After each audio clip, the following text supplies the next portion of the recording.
How to Be Rich, and I'm speaking to my friend Belito Konya, Belito, in Koge, Simbu province in Papua New Guinea. Hey, Belito, how you going? My buddy, I'm doing fine. That's terrific. Would you like to tell the viewers about who you are and where you are? Thank you. My name is Balito Koni. I'm from Koko Village, Simbu Province. I'm 52 years old and I'm a subsistence farmer doing subsistence farming in Simbu Province after I left my job in Port Moresby in the last like 10 years ago. Currently, I'm doing into coffee farming. Okay, so how many coffee bushes have you got? Are they bushes or trees? The coffee trees that I've got young coffee trees. I've started planted coffee trees in 2023, and my coffee trees are about 1 year, 6 months old. Mm-hmm. How And many have you got? I've planted about 2,000 trees and in 3 different plots, and I'm really glad that after 2 to 3 years time I'll be having a lot of coffee. Yeah, well, coffee, a kilogram of coffee retails down here for up to $50. What do you get for a kilogram of coffee beans in PNG? What do you sell them for?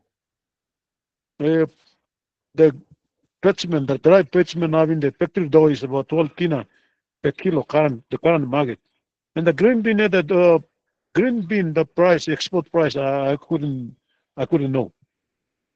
Mm-hmm. So, do you sell green beans?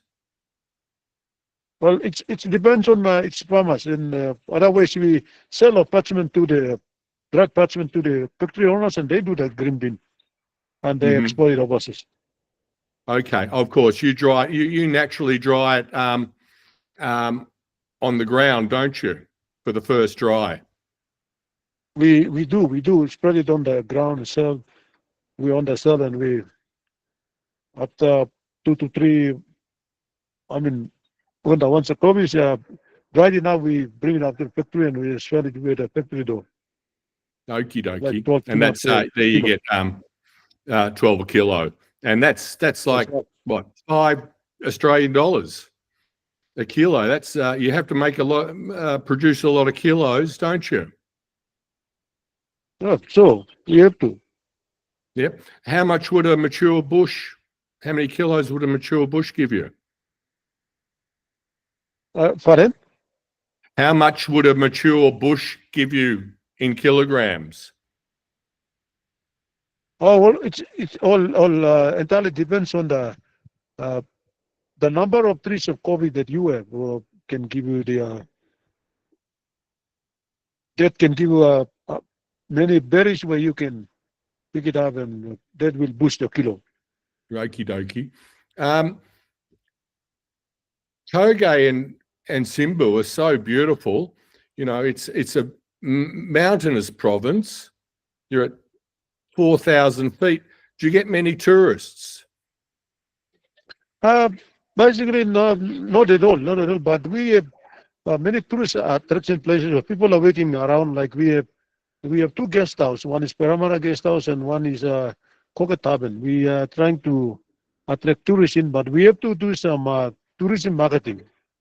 Mm-hmm. Like we have trekking and we have waterfalls, we have bird watching, such things. We have to get the community together to set up tourism locations where tourists can feel free to come in, because Kobe is a good place where tourists can come in and we have a good sightseeing and cultural show and such things. They've got to be somebody on the ground to organize such things, because we have many tourism attractions here.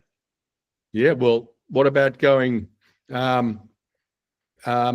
whitewater rafting down the Simbu? As I've said, it will take somebody to organize such things, because the rafting and these people, the tourism is a big industry, and Yeah. Like Well, somebody has to organize it from the top of the river, like Warasivu, from the Wagi River down all the way into Gunangi and to Salt No Money. of course, that'd be great fun. Maybe. Right. Well, of course, you can always go and climb Mount Wilhelm. Well, there's the highest mountain in the southern hemisphere, the 4,000 something feet, where the currently Chimbu attract a lot of tourists through Mount William, and the people up there very friendly.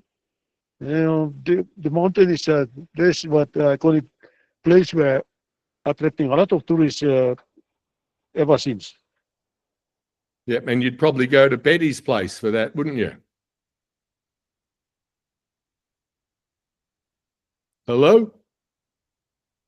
Oh, we're having a bit of problems. Can you hear me, Bal?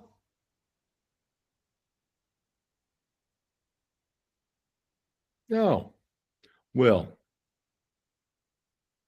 I suggest we'll try this again. We might put this on. Anyway, thank you. Oh, you're back. Oh, back. Hello? Yes, What happened buddy, then? I'm back. I'm back. Good. Yep, so the main tourism is Mount Wilhelm, climbing that in Simbu.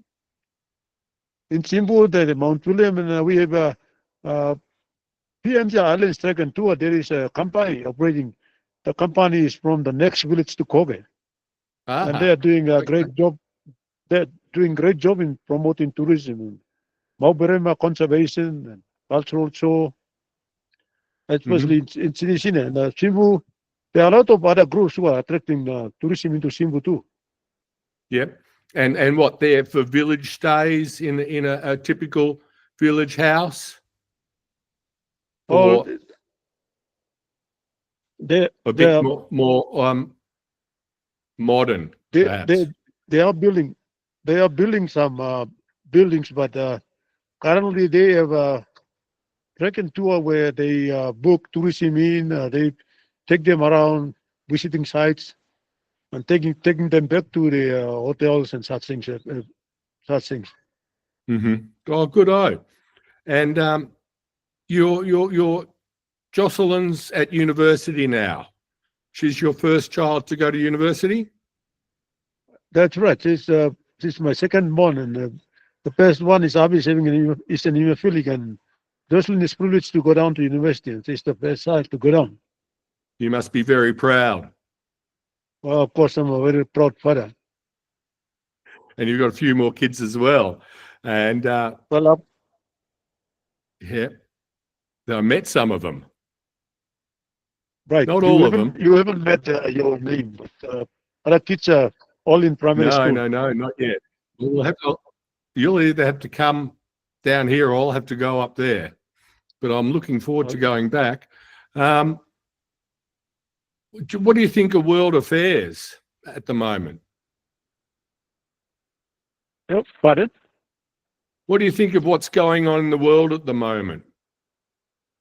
Well, the world is getting crazy, and I don't know. But it all depends. When I have a good signal and I've got good some data, I've had to set internet and be connected to the outside world and see what's going on. And I'm more like I'm focused.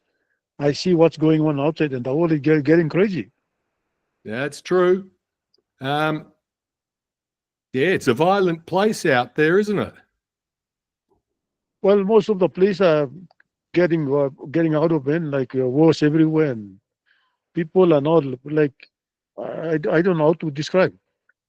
Yeah, I don't either. It's crazy, and it's a bit rude too. I mean, you're trying to live your life in peace in the beautiful highlands of Papua New Guinea. You don't have much, but you have what you have. You look after and tend and try to improve.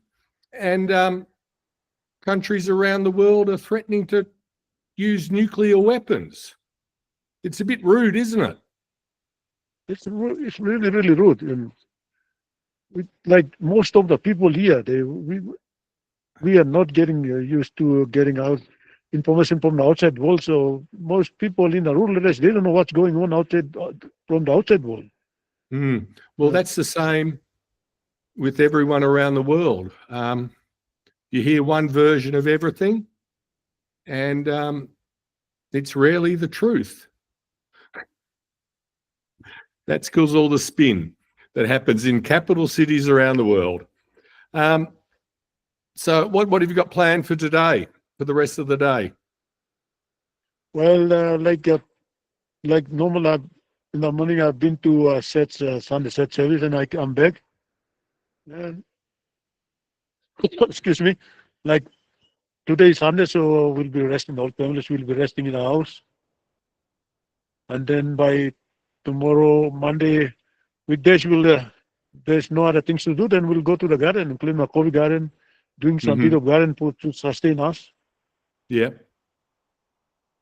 Oh, terrific. Well, give my love to Agatha, and it's great seeing you, buddy. Give my love to all the kids. And if you see anyone I know in Koge, say hello from me. And thank you for having this conversation. And we'll talk later. Well, there you go, viewers. That's what Papua New Guinea's like with my good friend Belita Konya. Like, subscribe, and do all that stuff, and you might get another view of him, or maybe some more interesting people. Cheers. Thank you.